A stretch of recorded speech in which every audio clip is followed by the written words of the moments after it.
Good morning, everyone. Good morning. I am Naveen Giri Shankar. I'm the president of the Economic Security and Technology Department here at CSIS. Really delighted to have you all here and the online audience as well. We are having the launch of our report ensuring U.S. leadership of the full stack leadership of artificial intelligence. It's a really important report for us because it really integrates the capabilities of our team here to answer one of the biggest questions that many policymakers and private sector actors and investors are asking in Washington and around the country, particularly what the infrastructure needs are around the AI data center build out in the US and around the world. We've started with our focus on the US and we hope to continue that work as we go forward. I'm really delighted that we were able to launch this work with the generous support of OpenAI. And without further ado, I want to introduce our guest, Lane Dilg, who is the head of infrastructure at OpenAI. She's centrally involved in the Stargate project. She's had extensive parkour across US government before that and in the private sector. And so we're really delighted that Lane is here with us. And so let me invite her up to share some of her remarks, and then I'll hand over to my colleague, Joseph Micah.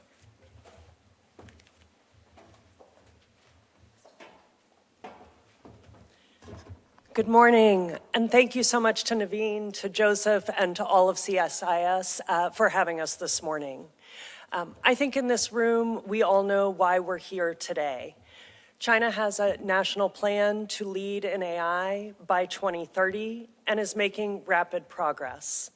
Just weeks ago, DeepSeek released a significant upgrade to its AI model, dramatically improving its reasoning and coding capabilities, bringing it closer than ever to America's best models. China now has more than 230 large language models, second only to the United States. If AI research were the only competitive domain, we might feel confident in our position. But China is also heavily investing in AI infrastructure and energy, clearly aimed at closing the gap with the United States. Most concerningly, China has built more nuclear power in the past decade than the United States has added in the past 40 years, ensuring a stable power supply for AI supercomputing. Beijing's nuclear expansion is also ongoing. Last year, 23 nuclear reactors were under construction. Today, at least 29 are being built. And while America currently leads in AI compute capacity, about 20 times that of China, China is projected to double its compute power within just 2 to 4 years. Lastly, Chinese AI companies benefit from extensive state support. Tax breaks, energy subsidies, dedicated AI industrial parks, and looser regulations like weak IP enforcement allow them to scale quickly.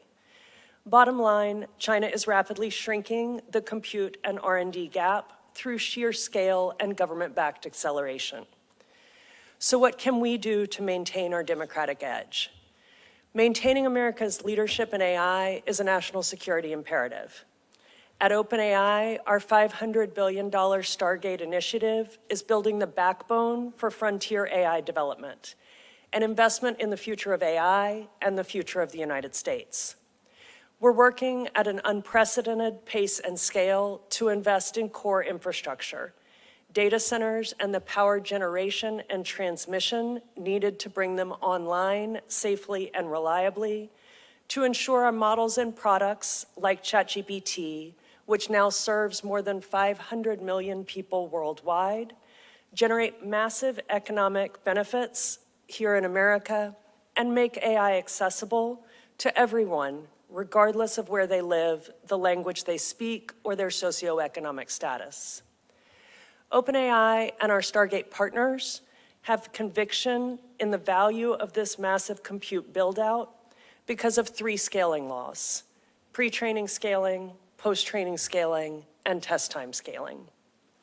We're working to build ambitious, long-horizon compute specifically designed for AI workloads, compute that diverges from traditional cloud data centers that prioritize cost efficiency and universal compatibility. Compute that sheds legacy constraints like backward compatibility, enabling rapid integration of new hardware innovations at lower cost. And compute enabled by innovative construction techniques that dramatically reduce build times so that we remain on pace and on target to continually secure and reaffirm American AI leadership. The United States must continue to back and accelerate projects like Stargate to sustain our technological advantage and to ensure frontier AI models are developed under democratic values rather than authoritarian influence. We have succeeded here before. The early installation of fiber optic cables, coaxial lines, and other pieces of broadband infrastructure is what allowed the United States to spend decades at the center of the digital revolution and to build its lead in AI. Today, American policymakers must work with the private sector to unlock and enable significantly larger quantities of physical infrastructure, from data centers to power plants, to run AI systems themselves. This requires the government to take key steps that I'm confident that will be discussed here today: catalyzing and de-risking strategic capital investment, modernizing permitting and approval processes to enable construction at pace, strengthening critical transmission and semiconductor supply chains, and ensuring energy abundance.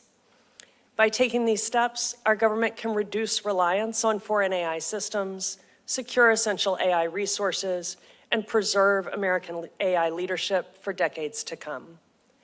As our CEO, Sam Altman, has put it, the question before us is simple. Will the future of AI be one in which the United States and allied nations advance a global AI that spreads the technology's benefits and opens access to it, or an authoritarian one in which nations or movements that don't share our values use AI to cement and expand their power? I want to thank all of the speakers today for contributing to this conversation, and CSIS again, thank you for having us. Thank you so much.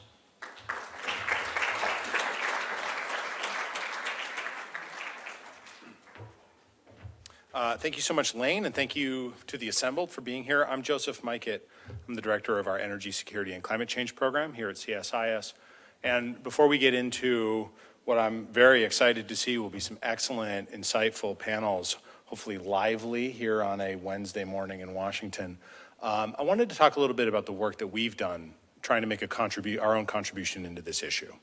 It's no secret now that estimating AI power loads is like a common thing for think tanks, for advocates, for consultancies. Trying to figure out how we maintain U.S. leadership is a big question for the whole community here in Washington. And as Lane says, we live in a democratic society. We live in a market-driven society. We don't live in a society where the government's going to say, build this here on this timeline, and that more or less happens. This is going to have to be a commercially driven enterprise. And so what we wanted to do is really identify and dial in what are the key risks, what are the friction points that could slow the flourishing of this industry, but how do we create space for the market to make a lot of good decisions about the size of the data center fleet and the places where it will touch our economy, increase productivity, contribute to scientific research, and do all the great, allow us to make really fun Ghibli images of ourselves, do all the great things that we expect AI to do. To pursue that research, we published 2 white papers, which guests online can view by clicking just below the window. Those here assembled, I've got a QR code I can give you after this session so that you can download them yourselves. Both looking at scenarios for the growth of this industry in the United States. What are the chip needs? What are the infrastructure needs? What are the power needs associated with data centers?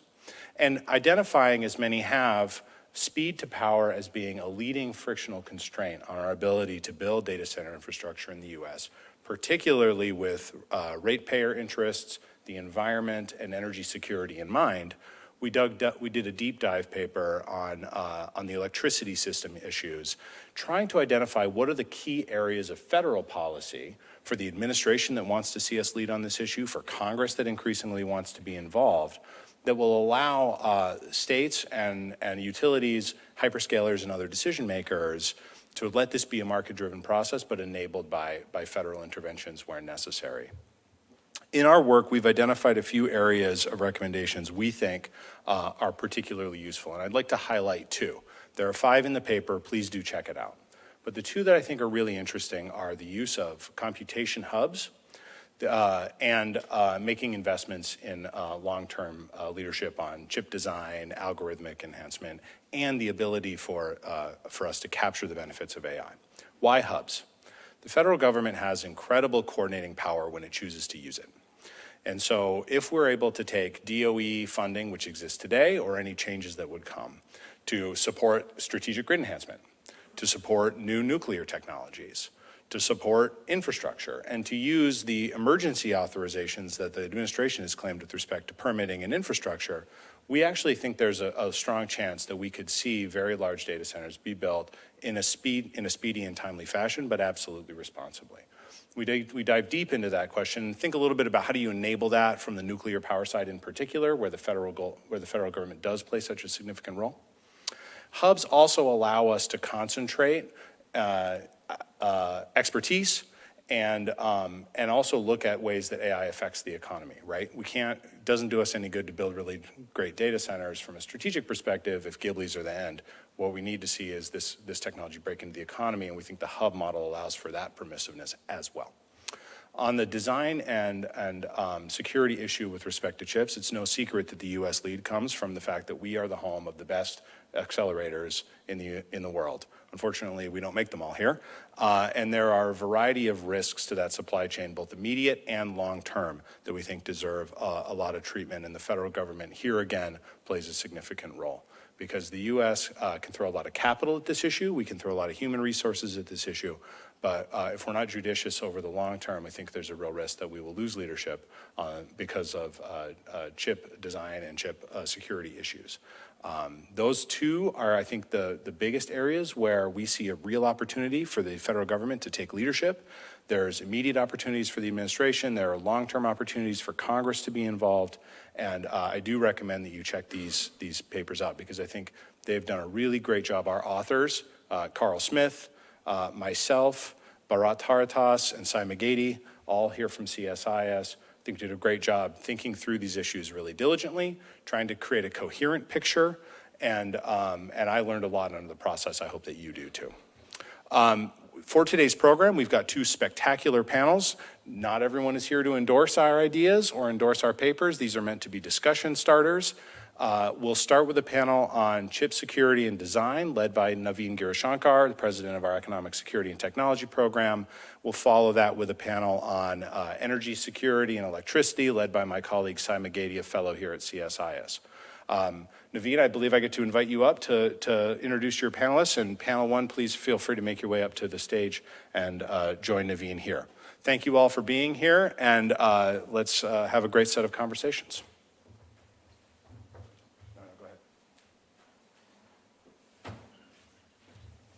Actually, as our panelists make their way up, I'm just going to introduce them so we can get started. First, Sri Ramaswamy, who's the Chief Innovation Officer at Nobo Reach. Many of you know Sri from his stellar work as the Senior Advisor to Secretary Raimondo in the previous administration in the design and implementation of the CHIPS program. Bruce Andrews, who himself was the Deputy Secretary of Commerce between 2014 and 2017. Obviously then moved on to Intel, and then now we're fortunate to have him as a senior advisor at CSIS. Peter Cleveland, Senior Vice President at TSMC, long parkour, not only at TSMC, but also on the Hill in the US Senate. And Jane Stankovic, who's the Vice President of Policy and Regulatory Affairs at Intel, where she's been for more than 2 decades. And really delighted that all of you can join. I'm gonna have a seat now and get into the conversation around chips. You can give them all a hand.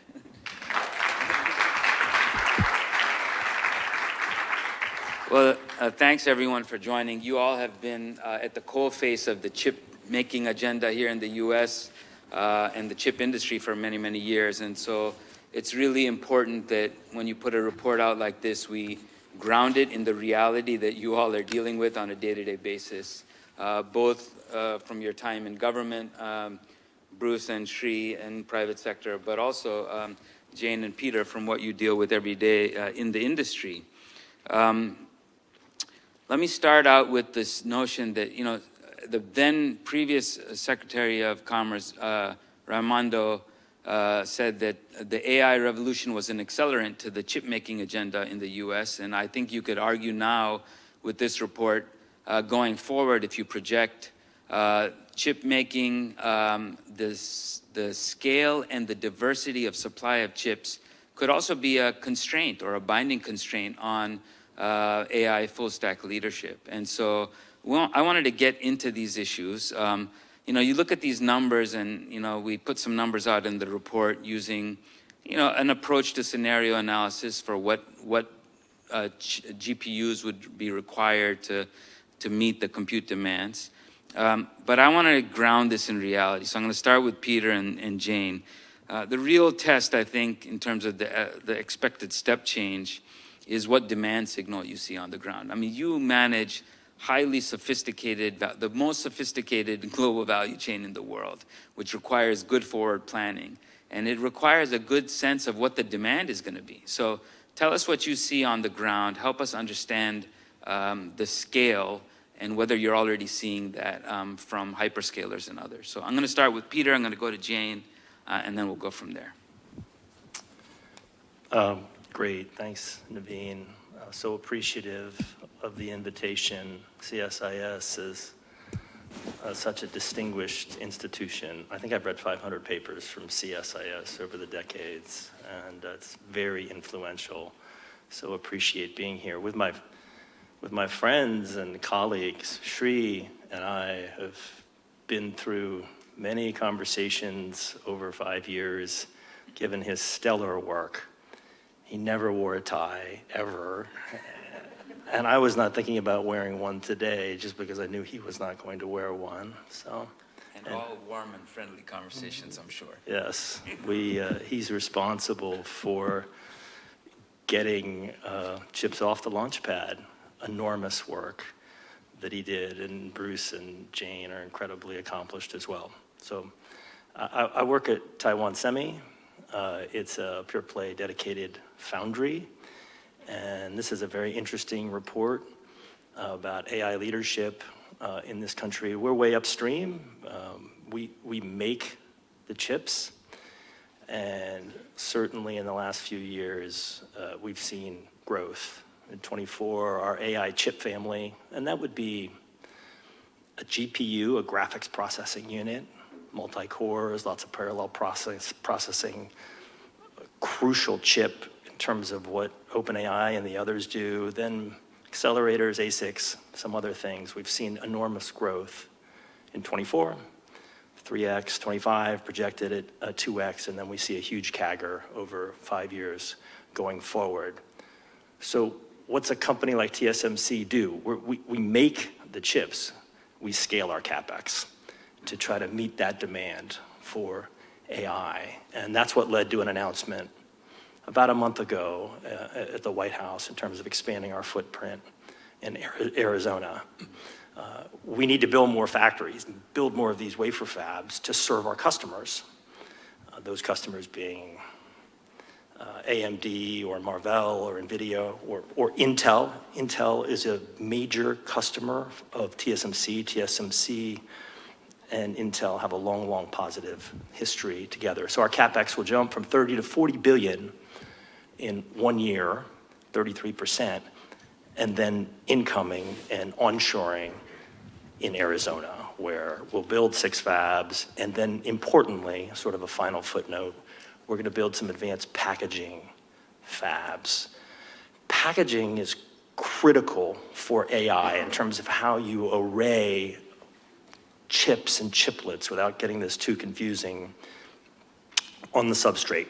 So in terms of the technical, mechanical, thermal requirements for AI, yes, on the front you have a GPU, but on the back end packaging, advanced packaging is absolutely crucial for artificial intelligence, and we'll build packaging facilities in Arizona as well. So that's a quick nutshell summary of scaling our investment so that companies like OpenAI have that compute power.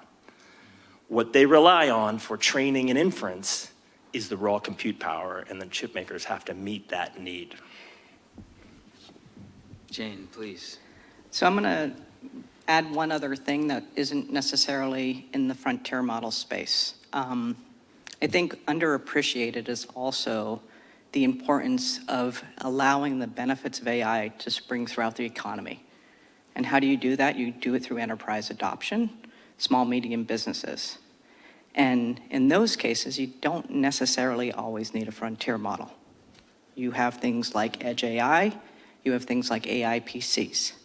Those are going to be critical tools as well when we think about the importance of AI leadership in the United States and what we bring to the table. So there's the frontier models that have a lot of attention. I urge you to also think about this throughout the enterprise as well. As Naveen said, I've been at Intel for 25 years now. Not showing my age, but yes. So I have seen, like, Intel is an American manufacturer. We have been.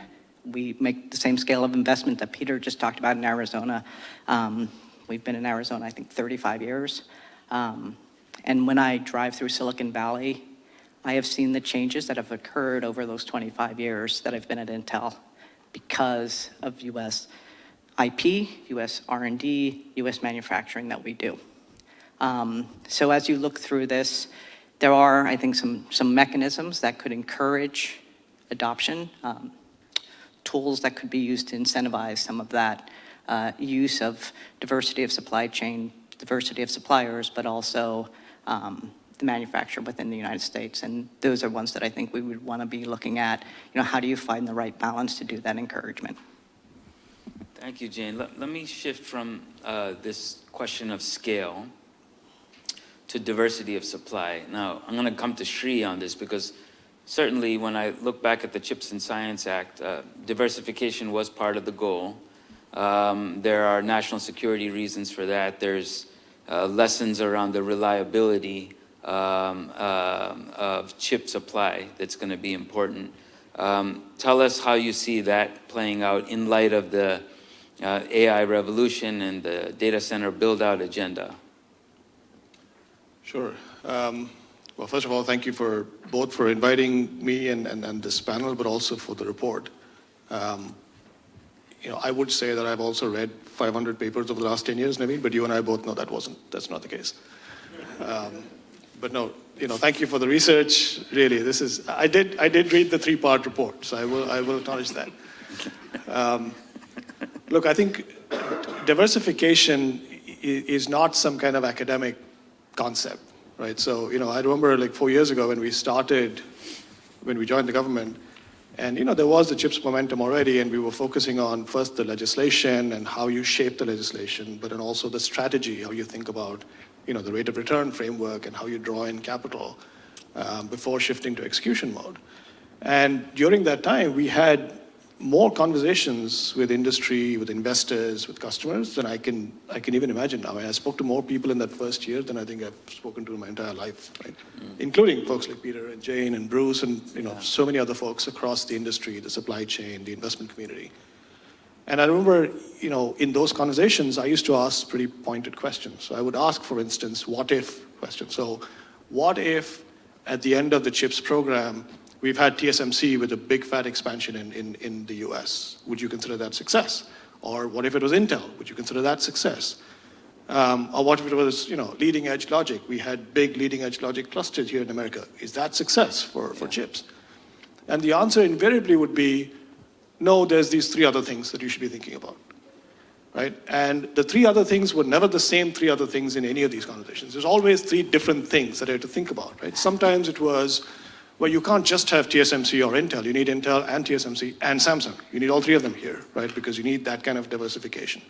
Sometimes it was, no, it's not just enough to have leading edge logic. You got to have the memory guys too, high bandwidth memory, because that's where AI is going, right? So you need Micron, you need Hynix. And then there were other times when folks would say, well, it's not just fabrication. You have to think about packaging. You got to think about wafer level packaging and Amkor and, you know, TSMC's packaging units. And so it would just go on and on, right? You have to think about the supply chain. What about optical substrates, right? You know, what about, you know, the chemicals that go into the processes?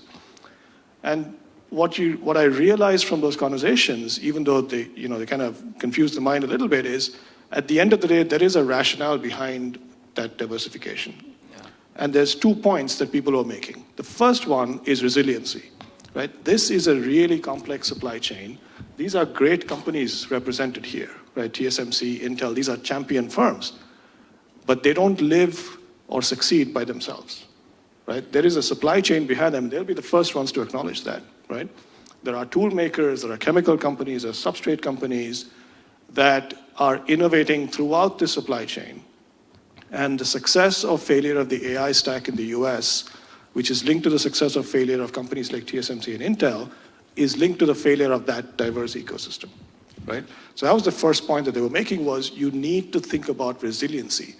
As much as you want to have a big ticket announcement, several $100 billion from this one flagship firm, great, we all celebrate that, but you need the ecosystem under it. And then the second theme that I was sensing was competitiveness. At the end of the day, CHIPS is a program to make America more competitive, right? Turning around a 30-year decline of the industrial base and the technology base and kind of revamping all of that and setting the country up to succeed in the decades ahead. And that requires innovation and it requires productivity, both of which come from competition, right? And so that's why we were pushing with CHIPS on the resiliency, on the competition, and the competition both within a particular process, so in fabrication, but also, across the supply chain. Yeah. And, I think where we stand now, I would say is we've laid the groundwork, I think. I'm happy with the groundwork, with the seeds that have been planted. There are 50-odd projects, right? As the Secretary herself said, as Secretary Raimondo said, right, we're the only country where all 5 of the world's most advanced chip manufacturers, logic and memory, are expanding in this country. There's no other country where that's happening, right? And so we feel like in those 2 years since the president had signed the bill, we've done a lot to lay the foundations. There is a lot more work to do. Right? We always conceive of chips as a marathon, not a sprint, right? And so there's a lot more nurturing that has to happen. Some of that with more carrots, some of that with sticks. That's fine too, right? We all agree, tough love is good too. But I think that's where we stand. I think we've got the foundation laid, but we're not out of the woods just yet. Good. So before I'm going to go to Bruce here, but just let me add one thing here. So what's the delta given where we are with the AI data center build-out? What's the delta? Meaning, in a way, the CHIPS Act, the Chips and Science agenda was prescient, but now that we're here, are you still assessing the way where we are in terms of the diversification and scale the same way you were maybe a year ago? Or what are the constraints more binding, more pressing? I just want to push you on this because you probably are the most knowledgeable about that. I would say the single biggest delta. Look, last year at around this time, when we were evaluating proposals, the industry was approaching a down cycle, right? Many projects were being delayed. Some of the projects were being de-scoped, right? You had companies kind of saying, well, I thought I was going to open this fab in 2025 or 2026. It's likely going to get pushed out by a couple of years because I don't see the demand. That has flipped now, right? Mm-hmm. Now, all of a sudden, it seems like everybody and their grandmother is looking for an AI chip, right? Yeah. And so that's the delta. So the question the thing that I would be watching for is, back to your first question, the demand signal, right? Is this real? And the way you would know is by the behavior of the fabless companies and their interactions with these companies, right? If you see purchase contracts, if you see new designs being ported and qualified at an accelerated pace, if you see stuff like that happening, then you know it's real. Okay. If that's not happening, then it's talk. Nice, got it. DepSec Andrews, let me come to you. Let's talk about policy instruments. So many of the folks here and obviously the people on stage know the Chips and Science Act quite well. Emphasis in part on firm level subsidies, but other aspects as well, tax incentives, so on and so forth. President Trump has taken on the notion of firm level subsidies, not much of a fan of it. And yet there have been a number of, like today, I think last night's announcement of an investment accelerator really reflects the administration's approach to their set of instruments and tools that they want to put in place. This is still wet clay, but it's starting to harden. We're beginning to see how they want to approach that. The TSMC announcement, the UAE $1.4 trillion investment framework announcement. How should we think about the relative effectiveness of these tools, particularly going forward? And are some tools going to be more important, again, with the accelerant of AI sort of as a tailwind for this? Yeah, absolutely. And look, I think part of it is taking a step back and thinking about how did we get here, right? Because Sri said something that is really important, which is for 30 years, basically the rest of the world worked very hard to attract investment to their shores. Taiwan, South Korea, China all put in big programs to attract investment. And the U.S. just sat back and said, we're going to let the market work. In 2015, in the Obama administration, for the first time, we heard from the industry saying, hey, this approach isn't working, right? And I think particularly there was a recognition of two things. One is the massive amount of investment that was going on in China. And two was the fact that the cost differential between manufacturing, both building and manufacturing in the United States, was really significant versus the other places that were making chips. And so the CHIPS and Science Act was a great first step. Looking back, I would say that the focus on company level subsidies was probably an overemphasis for the following reason. When they announced it was $52 billion for the program, everybody said, wow, that is a massive amount of money. Turns out actually not to be that much. I think Secretary Raimondo found it quite challenging because you then broke it down into several component programs. And I think every company would tell you that the amount of money they got plus the the investment tax credit was actually not enough to cover the the cost gap. And so I do think as we look forward, two things. One is, I actually thought it was great to hear the administration focusing on the investment. I think it's, knowing the Select USA program and being one of the, maybe not fathers of, but definitely one of the crazy uncles of building that program in the Commerce Department.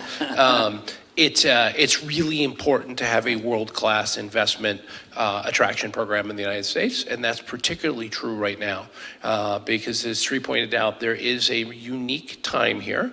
Companies are wanting to build in the United States. We learned a lot of lessons over COVID. There are a lot of geopolitical challenges.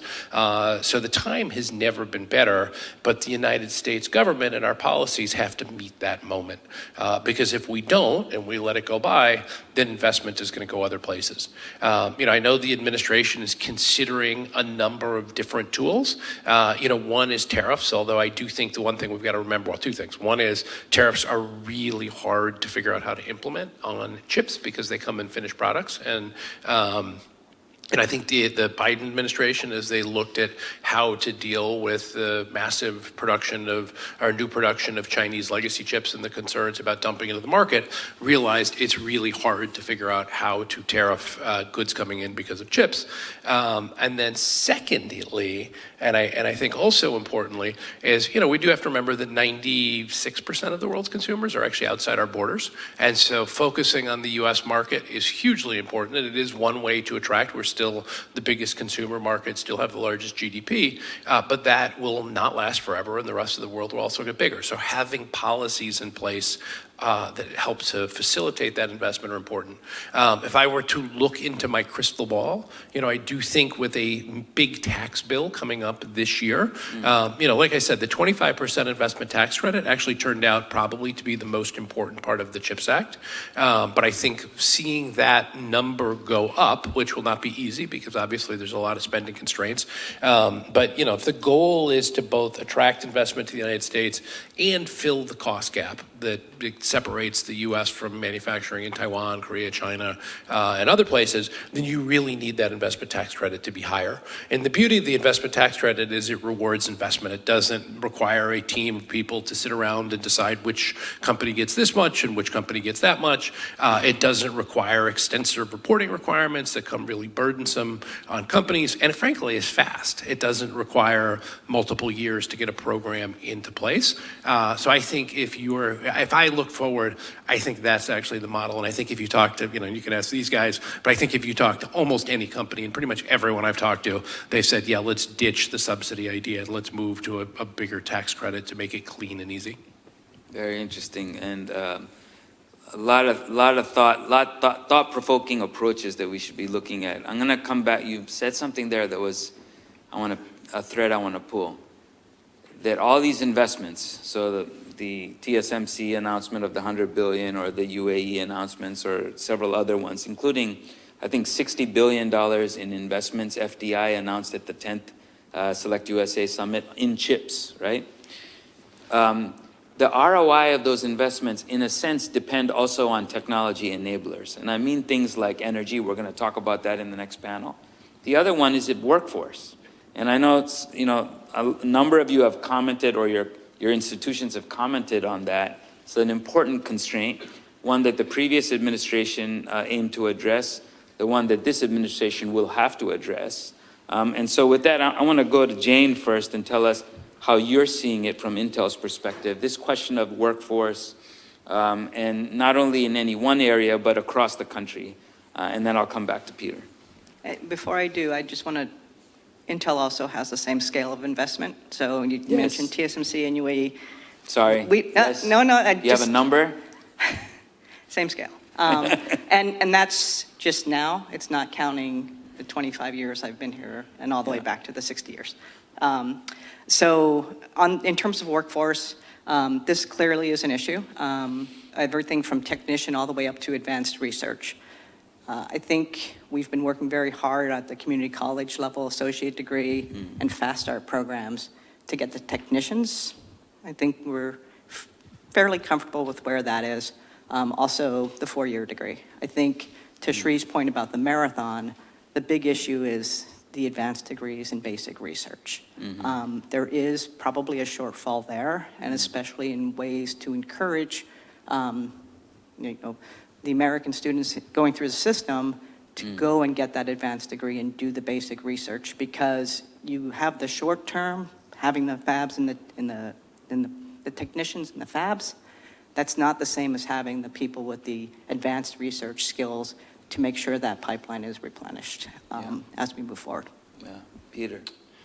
Sure, that's very well said, and TSMC stands shoulder to shoulder with Intel on these types of topics. We're working with the Maricopa Community College System, helping to fund technician training, apprenticeships. We're working very closely with ASU as well. All positive, important, and constructive. Additionally, I might mention high-skilled immigration reform, which feeds into our recruitment. Intel suffers from these same problems that we're now going through, which is there's a shortage of H-1B specialty visas. The window just closed on the lottery again last week, and they're oversubscribed. Green cards take a long time for individuals to get through the process. You could recapture green cards. The great Craig Barrett himself, who ran Intel years ago, talked about the simple concept of a green card being stapled to a PhD EE STEM grad from Carnegie Mellon. It makes perfect sense, and I think this administration may be making some steps in that direction. It's a complex topic, but high-skilled immigration reform is something that is constructive and important, and we should try to proceed bipartisanly in the months and years ahead. Can I ask a follow-on, which is, so I hear you on the workforce piece. Let me ask about the labor cost piece, because over time, part of the challenge with these investments relative to where, if you were to have these investments somewhere else in the world, is the cost competitiveness of running the fab or building them. How do you think about that? How do you advise that we think about that? I think when Bruce was talking about that delta, it is more expensive to build and to run the manufacturing facilities here than other places, especially when you look at some of the government approaches in other regions. And so making sure that there was a way to be able to say, we have a level playing field, or you can do this in the United States is really important. Labor costs are high, and we're working in a constructive way with the administration in terms of trying to reduce those labor costs. Same type of work in Japan, Taiwan, Germany, United States, and it's more costly here for lots of different reasons, statutory reasons and regulatory reasons in the United States in terms of what we pay process design engineers, technicians, and what have you. So that's an area that requires work as well. And through this conversation, we're seeing the complexity of the ecosystem that you're operating in, whether it's labor, whether it's capital costs, whether it's understanding what the demand signal is, all of these dimensions. But and I'm going to come back to Sri here, we are in a, let's just say, challenging trade environment today. And, Bruce, you mentioned this, but if I look at the chips value chain, the most complex in the world, and when you net out all the different tariffs that we now see being implemented, and the ones that will be announced today as well. And so again, I don't expect crystal balls here, but just a framework for thinking about this. There will likely be negotiations around the world, and there are many keys on the keyboard that our trading partners and competitors will be playing, including export controls. We've seen that in response to the IEEPA tariffs with China, including export controls on critical minerals, as well as retaliatory tariffs. How does that make this agenda more challenging? How should we think about it? Or is there a potential for surprises to the upside? So help us work through this. Okay, so I got the easy one. Look, as you said, right, this is a really complex supply chain. There is a statistic that says an average chip crosses international borders 70 times before it gets to its final customer. I'm not sure how that analysis was done. I don't know if it's 70, but it gives you a sense. It is a little bit like the automotive supply chain, right? Multiple crossings of multiple borders throughout the process.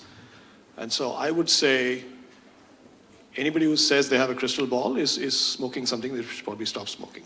Okay. I don't think anybody knows how this is going to play out. I think what you can say is, going back to Don Rumsfeld, right? There are known unknowns and there's unknown unknowns, right? This is how I would think about this. The known unknown is that the combination of tariffs, retaliatory action, export control action, restrictions on exports. Like this morning, there's an article on Bloomberg that says China is going to constrain its companies from investing in the US, right, as a bargaining chip. The known unknown from that set of actions is that there is going to be price increases and price spikes in that supply chain. Where it comes from, nobody knows, right? We had, more than 2 years of a chip shortage, all of these companies talking about supply chain issues, and, they talked about ceramic capacitors, and they talked about, popcorn chips, and nobody talked about neon. And then the Russians invaded Ukraine, and suddenly the price of neon went up 6-fold. And you had all these semiconductor companies saying, oh crap, we need neon, right? And so that's what's going to happen, right? You're going to see that there are these nooks and crannies in these supply chains where suddenly prices are going to spike, right? That is the known unknown. The unknown unknown is which prices will spike and what happens to the AI stack as a result, right? That is unknown because it depends on who absorbs the price increase. It could be companies like TSMC or Intel. It could be the hyperscalers. It could be NVIDIA saying, I'll absorb the price, right? Or OpenAI. It could be somebody deep in the supply chain. It could be the consumers at the end of the day, right? That's the unknown unknown, and it's hard to predict because you don't know what type of price increase is happening at what level of the supply chain, right? So the broader concern I have, and I'm going to tee up the next panel as part of this, is, when we had the chip shortage, it was a result of blind spots, right? Many companies saying, I didn't even know that I had these chips in my product. When you guys in that report talk about the infrastructure needs, right? We are not just talking about GPUs and TPUs and HBMs, right? We are talking about a long tail of chips that go into the infrastructure. power chips, RF chips, legacy chips.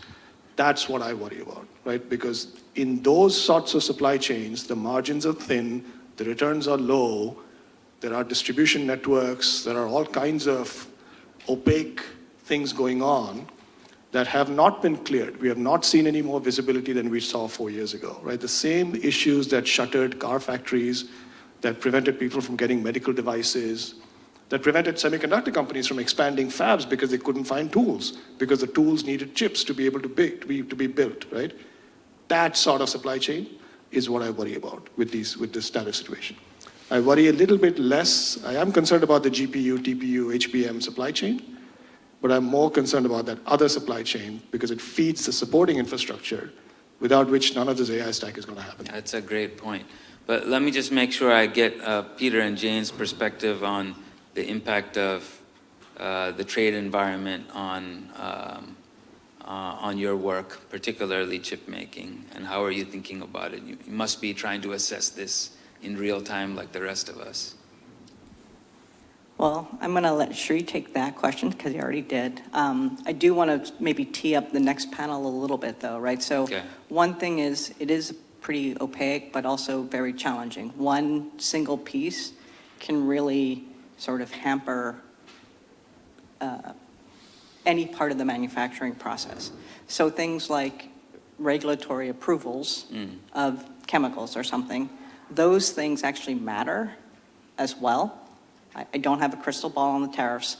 So all those other things where you can minimize some of the friction or make sure things are moving expeditiously are really important. And then to sort of tee up the other panel, when we're thinking about the energy piece, please remember that manufacturing facilities need energy as well. Yes. Major issue, not just for the data centers, but also for us to be able to have the facilities operating to make the chips. Yeah, that's a great point. Peter, do you want to take a bite at the tariff story? Sure, sure. I work for a company. I don't work for a country. But in terms of our interactions with U.S. government officials and the Taiwanese government, this can be a win-win result.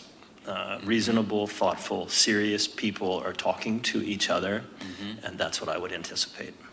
Okay. I know everyone wants to tee up the next panel, but I got one question before we go to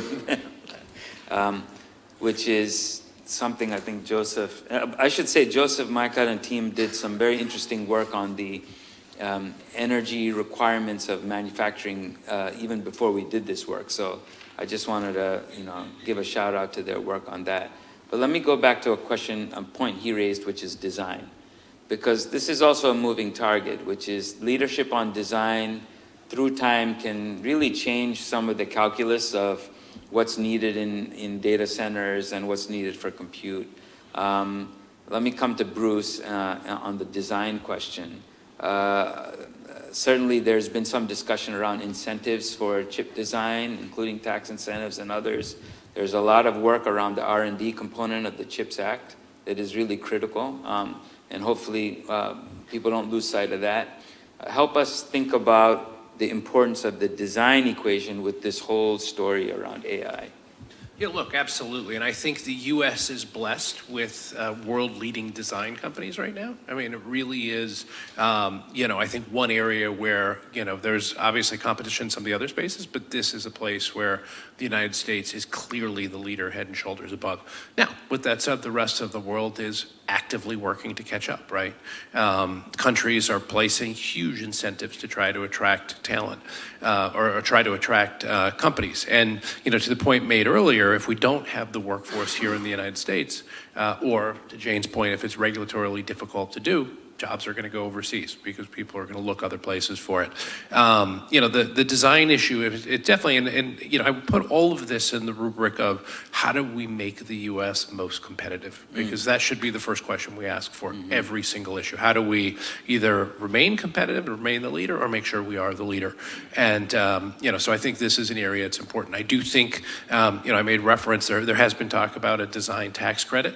It's a challenging one one in Congress, only because, money is short. And, when I talk to people on the Hill, they say, yeah, we would love to lead in that, but, or we want to continue to lead in that, but money is also, a challenge here. So I think it's important for the industry to continue to have conversations with the administration to say, how do we maintain this important leadership? Because to your point, there's a bunch of different factors that go into, AI leadership, right? And, data sets, compute, having the energy, and then having the best algorithms. And if we don't have the compute, if we don't have the computing power, we don't have the world-leading computing power, that makes being the leads in AI harder. So I think it's important to continue to have that conversation and say, what is it we need to do to maintain the leadership?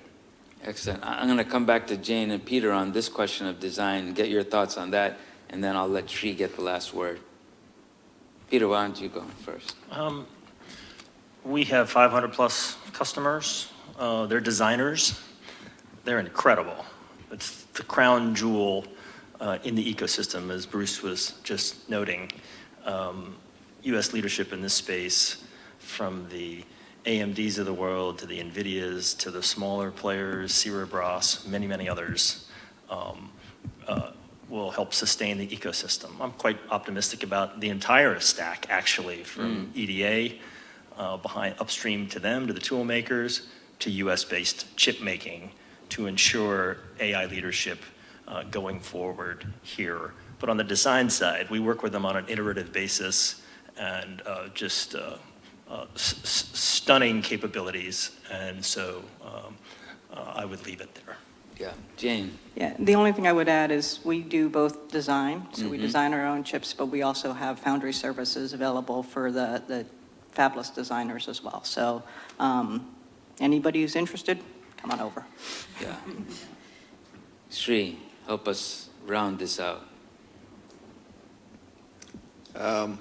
Okay. I should warn you guys, I usually think of the world as glass half empty and that we're all going to die. So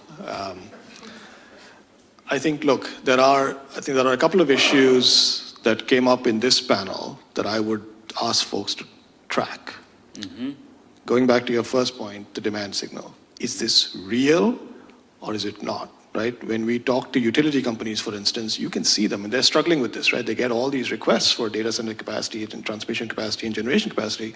They're trying to figure out their CapEx investment, like how much of this is real, how much of it is speculation, and how much of it is just hype, right? Hard to tell. So, and I think the way you would tell is by watching that demand signal. That's the leading indicator. Are you seeing these fabulous guys qualifying their designs, making these purchase commitments? That's one. The second thing I would watch for is how much of this wave of this AI stack is going to benefit incumbents and how much will allow room for new entrants to show up, right? Which is something I Great point. worry about a little bit, both in the stack and in the supply chain. So both in the manufacturing and all of that, but also up and down the stack, right? And it's just something we want to watch for to make sure that, yes, we're in competition with China, but you want to win the competition in a way that you retain your competitiveness, right? Not as a way to kind of reward incumbents and reinforce that. That's the second point I'd make. And then the third point, and then I'll stop. All of these issues around tariffs, the energy infrastructure, do we have enough chips? These are all serious issues, and they will affect how the AI stack is built out. Yeah. But the thing I worry about more is the rest of the ecosystem, because the AI stack is seeing a lot of money flowing into it. It's got very profitable companies with good balance sheets, and they know what they're doing, and it's got a lot of policy attention. And what I worry about is, if companies like Intel and TSMC, for instance, if I look at your chip forecast, the GPU forecast, right?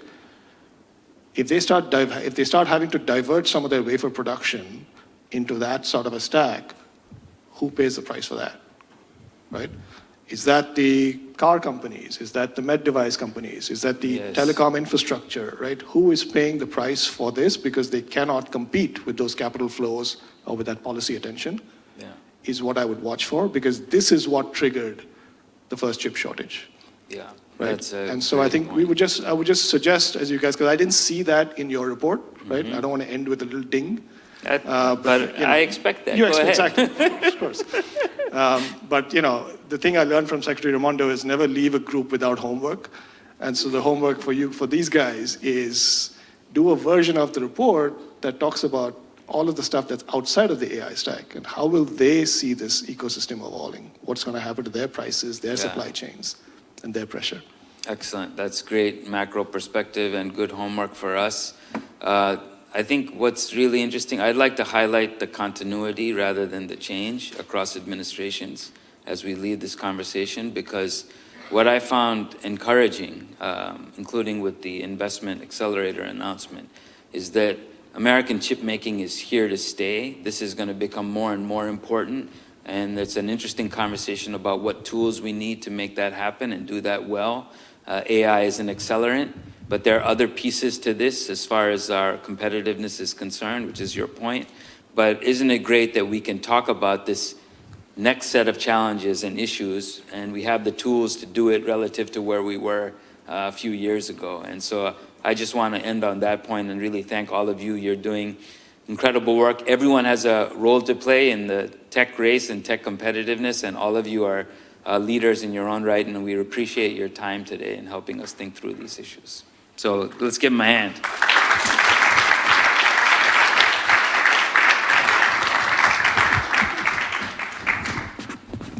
And I'm now going to invite Sai Magidi, my colleague, to come up here and invite the energy panel to take the stage.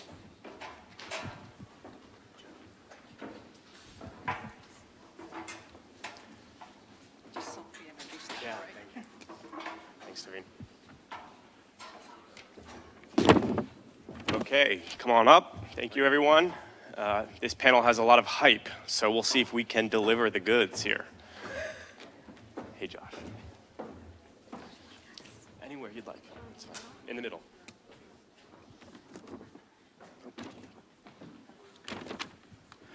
Okay, so this panel is about the energy side of the equation. Clearly, this is an issue that needs to be discussed, as the last panel indicated, so we're here to do that. My name's Sai Magidi. I'm a fellow with the CSIS Energy Security and Climate Change Program. I helped us do our work on the electricity side of this AI full stack leadership. And then I'm going to have a fantastic panel discussion here. So let me introduce. At the far end, we've got David Brown, who is Senior Vice President at Federal Government Affairs and Public Policy at Constellation. Constellation being one of the largest power suppliers in the country. Brandon Staton, Sector Lead for Data Centers at Bechtel. So he's very busy. Josh Parker, Head of Sustainability at NVIDIA. Josh, thank you for coming back. We had Josh here for a really interesting studio conversation last fall, so I'd encourage you all to check that out as well. Thanks for coming back. And Arushi Sharma Frank, founder of Luminary Strategies, former energy policy lead at Tesla and others. And I'm very pleased to announce a new non-resident senior associate of the Energy Security and Climate Change Program here at CSIS. We're really lucky to have you on the team. Okay, so let's jump right in. I'm going to start with Brandon. You were out there thinking about data center construction, builds. Tell me about what you are seeing in terms of siting. The key theme of our work so far was, we characterized it as the electricity supply bottleneck on US AI dominance, meaning that of the various factors that figure into the AI stack, scaling electricity supply was the primary gating factor. And so then you look at the power sector, and there's this all-consuming focus on what I characterize as speed to power. So what are you seeing as you talk to folks who are thinking about developing data centers, building data centers? How is speed to power framing the siting decisions, the design choices, et cetera? Yes, Sai, thanks. First of all, thanks for having me here. This is great to be here. And I actually really enjoyed the prior panel, hearing from the semiconductor industry, an area that we are quite active in. And I think I was counting, I think I heard him say the word build a dozen times. So at Bechtel, that gets us excited. We build large projects. We build signature projects. We build nuclear power generation. We build renewables and combined cycle heavy civil infrastructure, signature projects like world-class airports and Hoover Dam and Channel Tunnel. And when the hyperscalers went from cloud to AI, it threw that asset class into that stratosphere amongst those signature projects, which are huge, huge, complex, and energy hungry. And so when they went out to scour the market to find available sites that can accommodate that, one, you need the acreage, you need the utility hookups, you need power. And so they ran into that issue. First, they scour the market. Where is there existing capacity? And some have found transmission corridors where there is existing capacity. Where there's not, then how can I go build and bring online new generation? And with that comes the realities of things like air permits and lengthy interconnection queues. And then that has brought some to the conclusion of, well, perhaps there is a behind the meter or islanded solution where they can go about bringing online power generation to service themselves. And that is something we've done on some of our industrial projects, and that is a big gating factor. What we in Bechtel think is equally as important as a hurdle that needs to overcome, and something that we have applied significant focus to, is the supply chain. And we heard a bit about it in the previous panel, the regional and global supply chain to service these projects. Bechtel, concrete, pipe, steel, cable, this is the language we speak in. And so that's something we've put an immense amount of focus in to make sure that we can mitigate those issues when we're talking about AI at scale. And the other, and we heard this in the last panel as well, is skilled labor. And that is an area where we have a lot of pride in putting in a lot of focus in attracting, training, and retaining the talent. But you need to site those AI data centers where you can be serviced by a skilled labor pool and reach the regional and global supply chain in addition to the power constraints. So it's an incredibly complex scenario we're dealing with here.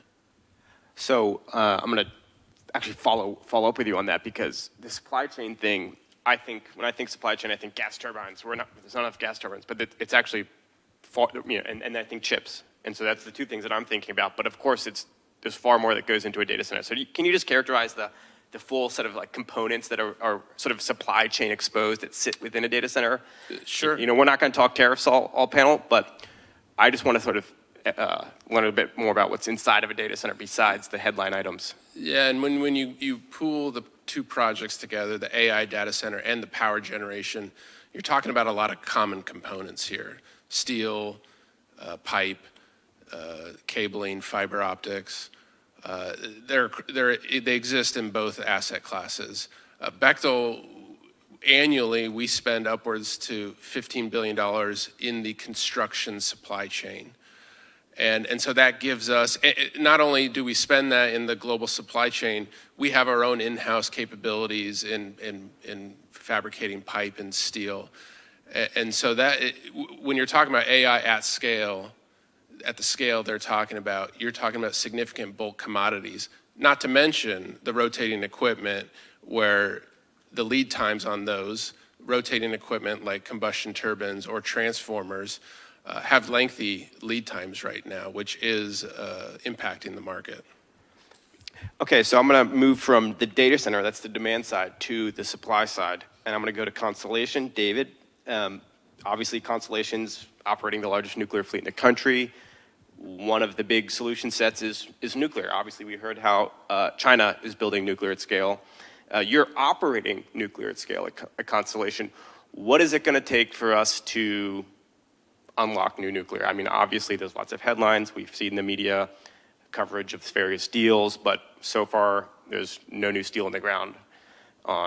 So does the private sector need to open its wallet? Does the federal government need to open its wallet? How are we going to actually take this potential and turn it into reality? Yeah, I think it's a challenge, but it's not an insurmountable one. And I think just to put kind of what's out in front of us in context, as Jane said, it's not just data center demand, it's all electrification. And so if you look at the previous 20 years, we've probably seen demand growth of about 9%.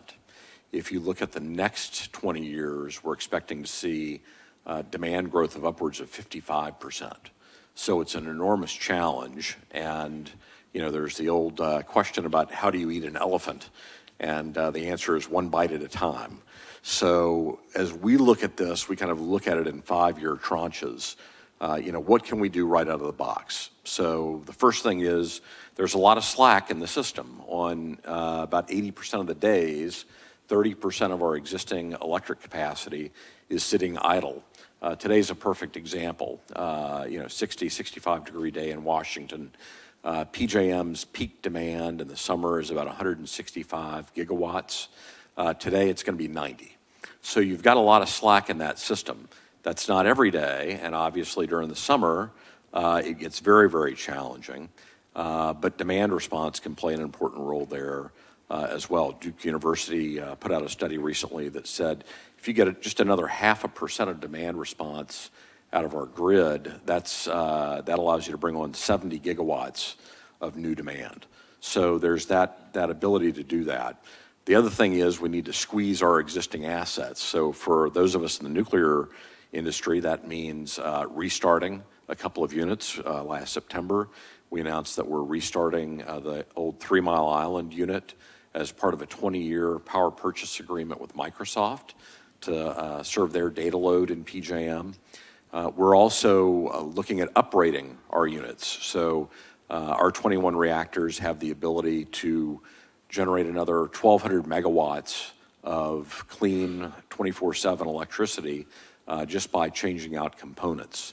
And then the other thing that we need to do kind of in the near term is hit permitting reform, supply chain, workforce development, so that next 5 years you see the new build, including nuclear. And so the big question becomes, okay, how do we get there? And how do we get there faster? I think that you're seeing, a dozen new technologies out there going to the Nuclear Regulatory Commission. X-Energy just put in a license application for their facility down in Texas to serve the Dow facility down there. The other near-term solution, I think, is the AP1000, which Bechtel just helped Southern Company bring online down in Georgia at Vogtle units 3 and 4. And so the AP1000 is a large reactor. It's licensed. We've got experience building it. And that's going to be perhaps the nearest term bogey that we see on the nuclear side. There's still some incentives needed. The big question is how do you allocate risk among all the various players? But that's something that we're working with policymakers on. Yeah, so I'm gonna push you on that a little bit, and Brandon, feel free to jump in if you will, and really anyone here. But so the AP, the X-Energy reactors are very exciting. The NRC said we should have this license done in roughly 3 years, or should. So in terms of the race we were talking about, the strategic implications, the need to scale, whether it's the AI services themselves or it's the chip making or whatever it is or the rest of the economy, it seems like we need to start building today.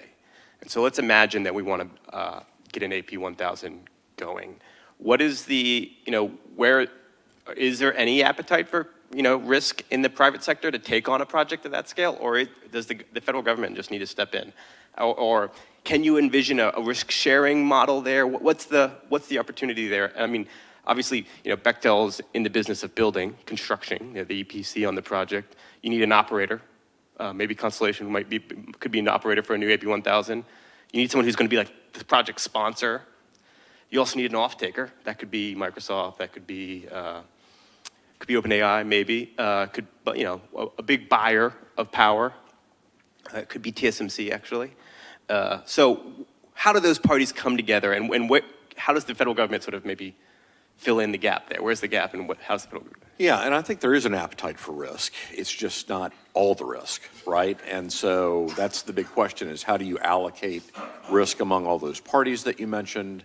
And is that enough to get the deal done? Or especially if the first of a kind builds, how do you get a government backstop that helps you say, okay, look, if the regulatory process drags out needlessly, or if there are other unforeseen developments as part of a first-of-a-kind project, how can we help support that? So Senator Risch has legislation that he's been working on that would provide some margin of risk on overruns. It would require the private sector to absorb the first tranche of that overrun, but then the government has a role there at the end of the day to step in. I'll just pile on to say we have a number of opportunities and projects we're working on, both on the small modular reactor side, which ultimately are first of a kind, and then the large scale AP1000.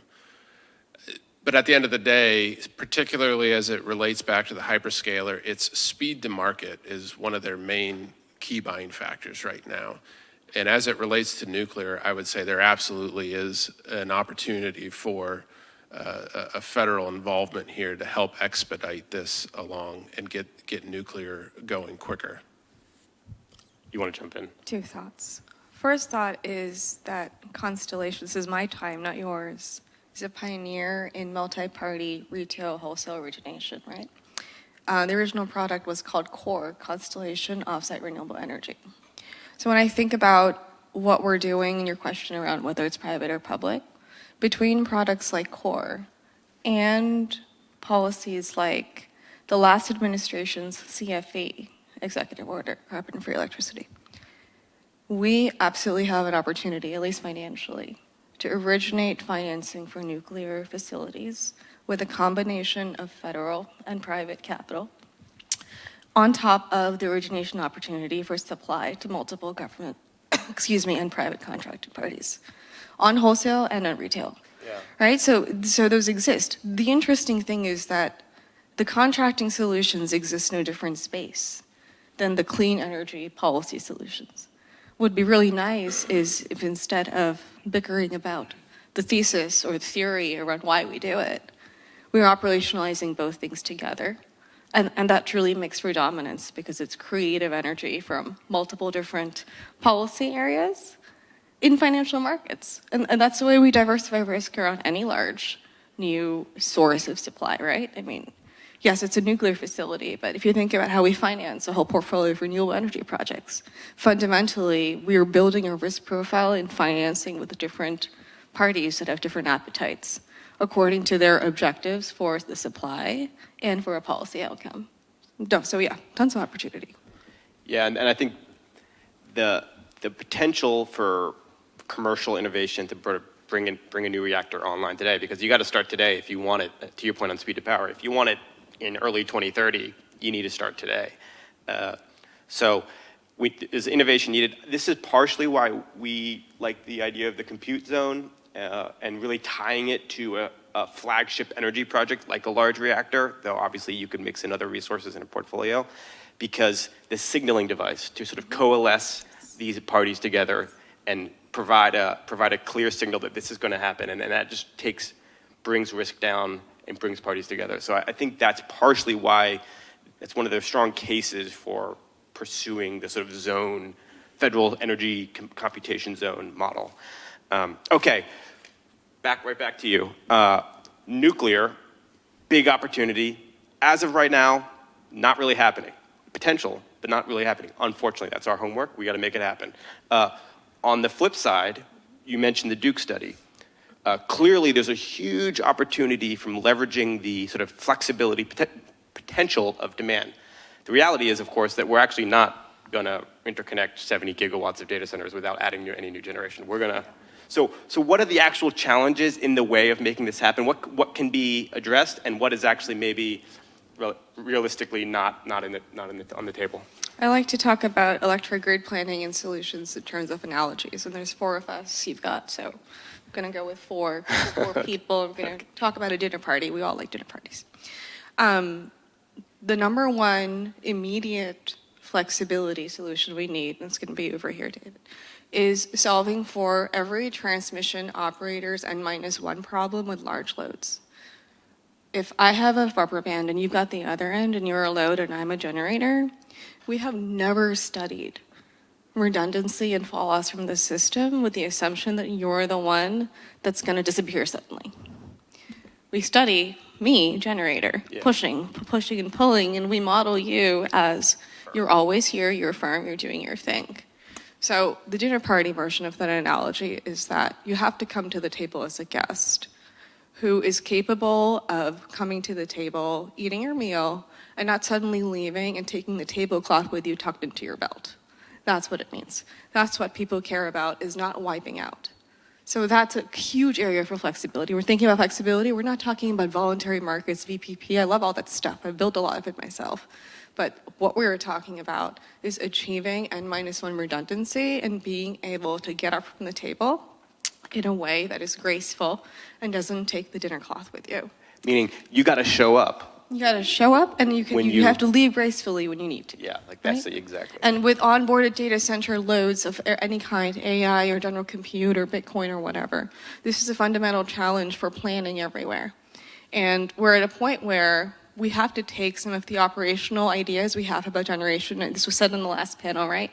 On the generation and on the load side, some of the early questions we had about speculation in generation are now questions for load, speculation on load. Well, what is not speculative? In order to be able to put load into planning studies and build the system this way where operators feel comfortable operating gigawatts and gigawatts of load that can turn off, we need to get comfortable with them being capable of showing N-1 reliability. So that's category one.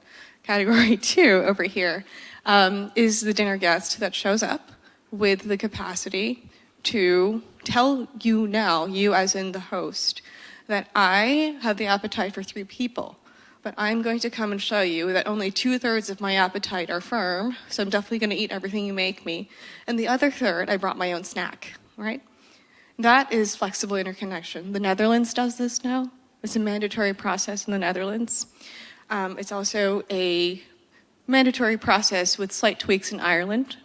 Versions of this are happening in Germany, and what we're talking about there is flexible interconnection for load, which means that instead of modeling psi as 100% all the time, I'm modeling a portion of psi's demand, his appetite at the table, as firm, and the rest is non-firm.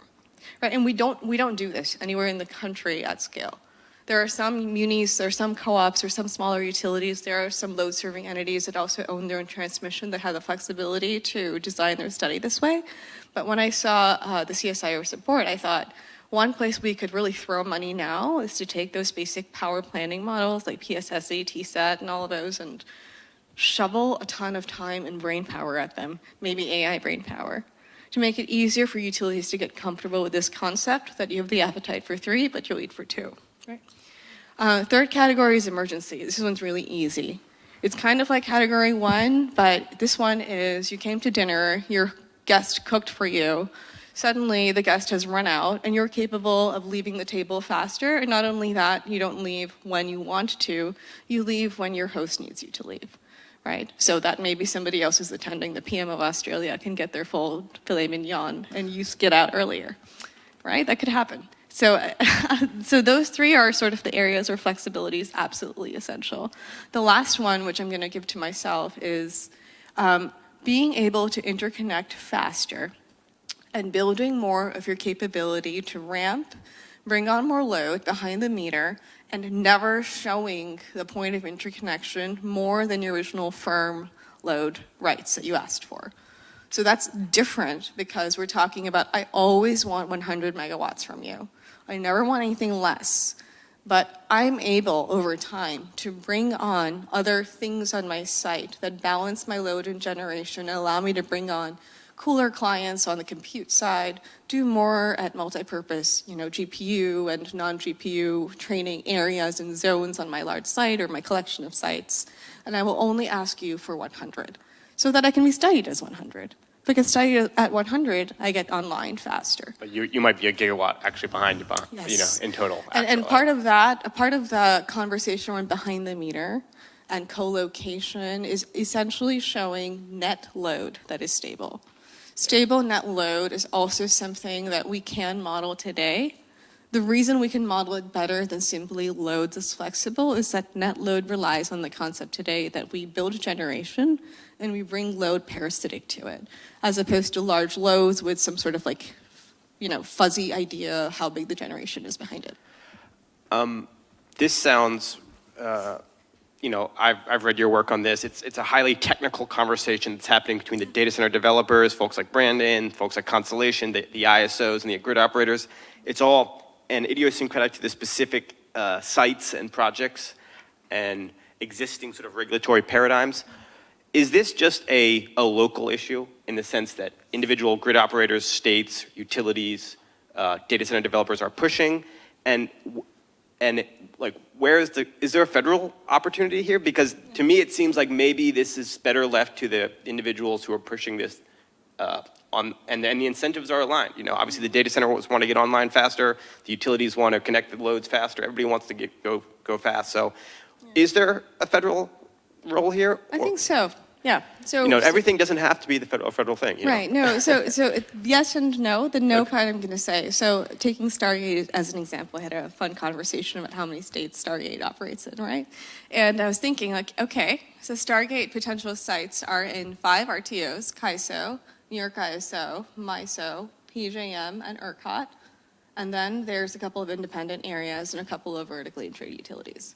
So all of them conventionally on generation interconnection, they're all quite different. On demand response, they're also very different. CAISO and MISO are examples of places that have taken the idea of voluntary demand response, baked it into their reserve planning analysis, will pay you for curtailing your large load, but will also ding you if you don't. But that's not a shared mechanism in other areas. On the load side, because I just said we have 4 areas of dinner party rules where we don't have consistent standards today, I would love to see us, for the first time in the US in power systems electric grid design policy, actually do that work from the top and trickle it down to all of these very disparate places instead of what we've done to perform generator interconnection.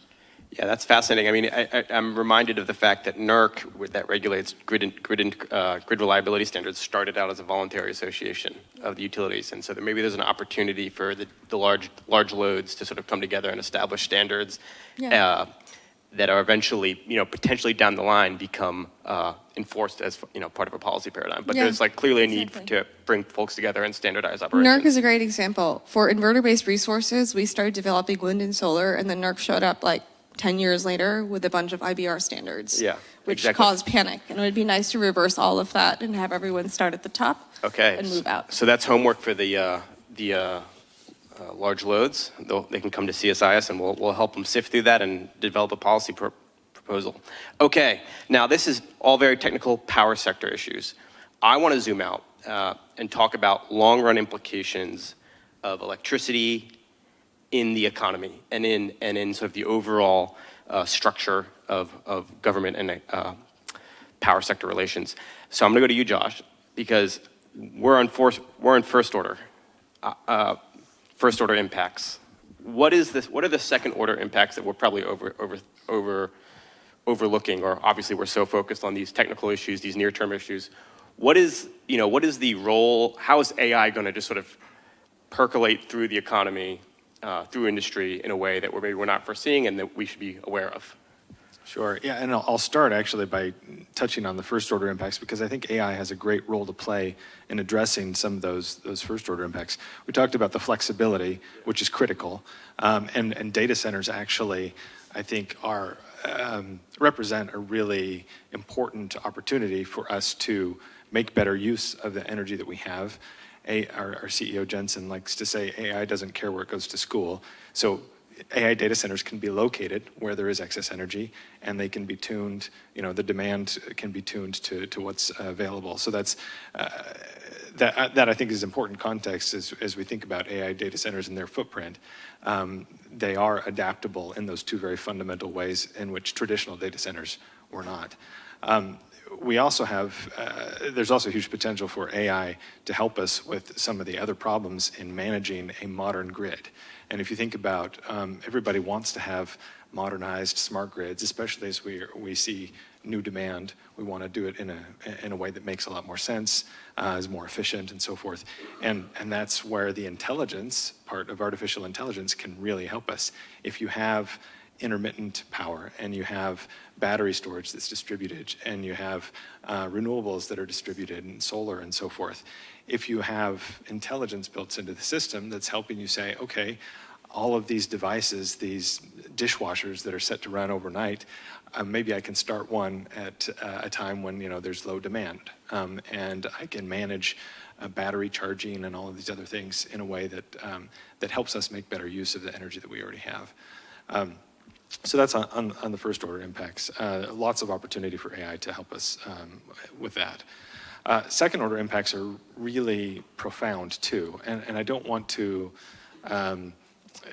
give the perception that we don't have a really important opportunity to grow the load right now. We absolutely need more power, and this is really one of those crises that you don't want to let go to waste.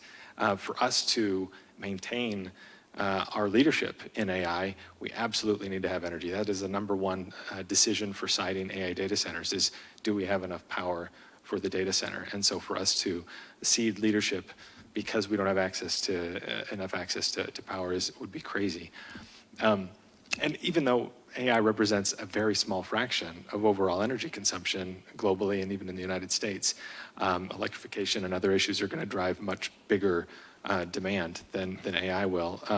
It's still critical for us to have that, and everybody sees enough value in it that it's easy for us to say, okay, let's use AI as the motivation for expanding the grid, because it is growing and it's growing rapidly, even though it's a small share.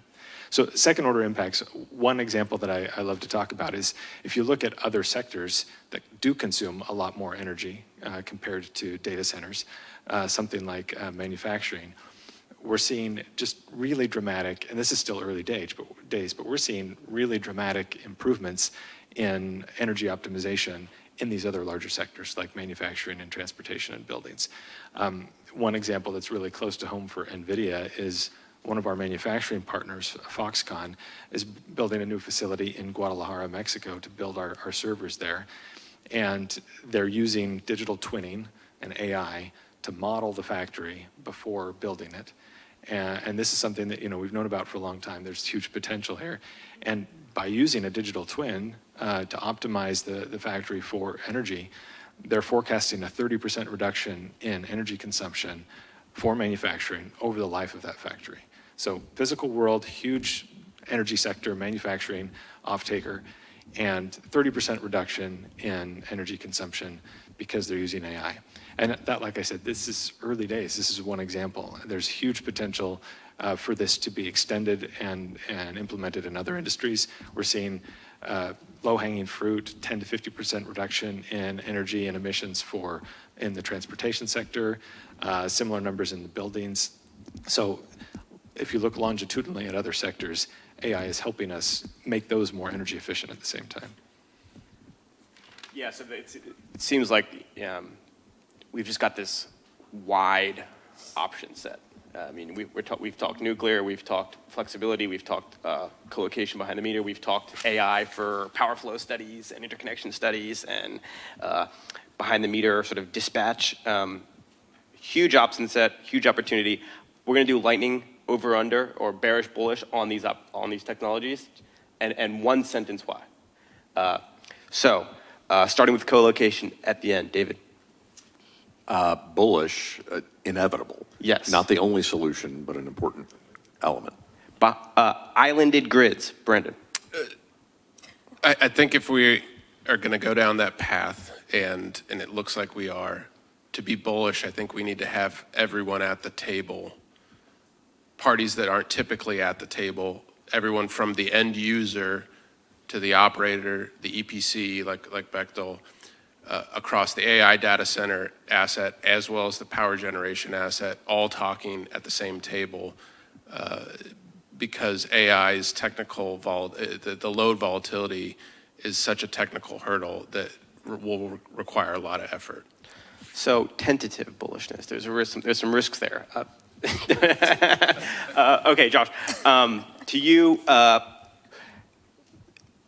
this efficiency story, will it come to the rescue? Or are we going to end up building way too much capacity? Or is the demand from the rest of the AI sector enough to sort of justify the intense hype we're seeing? Efficiency, overrated, underrated? Efficiency is underrated. Yes. But it's not going to solve all of the problems. The total footprint of AI is going to grow. So efficiency is an important part of the piece, but it's not the whole story. Okay, and flexibility, data center flexibility. Can we actually get to some of these, maybe targets or potentials, or are we, or is it going to sort of underperform those possibilities? It's inevitable, so I'm bullish. And I say that because I'm talking to utilities around the country who are actually saying right now tentatively, but ultimately there will be standards that say knock off our system for 40 hours and then figure out how to get off our system with our visibility over 5 minutes, half an hour, 2 hours. So it's an all of the above solution set here. I think one of the key takeaways that we've made is in our research and from talking to folks like our panel here is that the power sector historically has been imagined as maybe only 6% of the economy, but it's the first 6%. That's the framing that the utility sector has often said. This is the backbone. I think that's time to sort of update that analogy, update that framing. It's actually the next 6% because unlocking AI, unlocking semiconductor manufacturing, unlocking electrification, unlocking all these electricity-intensive industries, it's all contingent on supply, available power. So electricity is the bottleneck on that next 6% of growth, and I think that's what we need to keep in mind as we think about strategic policy at the federal level. Okay, that's it for our panel. Please join me in a round of applause for my panelists. And for everyone online and everyone in person, thank you for being here. Thank you for supporting our work, and we look forward to more conversations in the future.